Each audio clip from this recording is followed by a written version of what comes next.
To be clear, we're talking about a 16-pound newborn baby.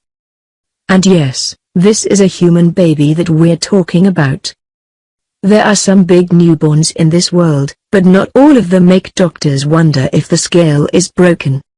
This prodigious boy is named Waylon Cole, and he was 16 pounds when he was born. We can be kind of judgmental about baby names, but Waylon Cole is a genuinely good name, and with Cole as a middle name, he has a great backup if he doesn't like being called Waylon. Waylon's father, Edmund Hallett, says that people in the delivery room thought that they'd broken the scale when trying to weigh the 16-pound baby. The doctors and nurses were like, "Oh my God." Well, that's pretty understandable in terms of reactions. Waylon was, of course, delivered via cesarean section, which is why he and his mother are still alive. But while the family expected that he would be a big baby, they honestly didn't realize how large he'd become. We ended up weighing him 3 times because no one could believe he actually weighed 16 pounds.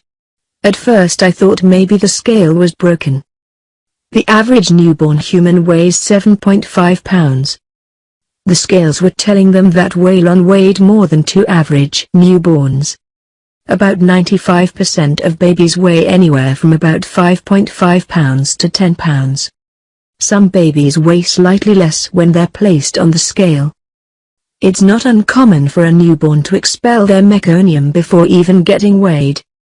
Meconium is a bit of excrement, comprised of things that the baby ingested in utero.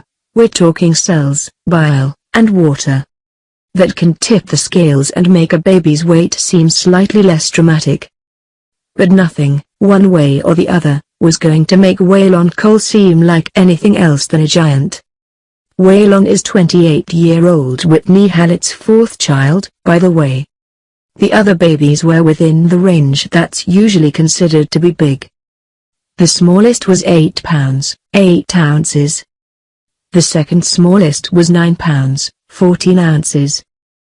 The previous heavyweight champion of the Hallett family was born at 11 pounds, 1 ounce. Obviously, Waylon Cole has knocked those records out of the park. He's kind of knocked every other baby's weight out of the park. Whitney had gestational diabetes, which can impact people who are pregnant. One potential effect of gestational diabetes is that the babies can grow especially large. But obviously Waylon Cole is a significant outlier. Waylon has now grown to 17 pounds and 7 ounces, and though he apparently sleeps more than the Hallett family's other children did as babies, he's totally healthy. A lot of babies set records at their respective hospitals, but we've never seen any newborn whose weight measured up to Waylon.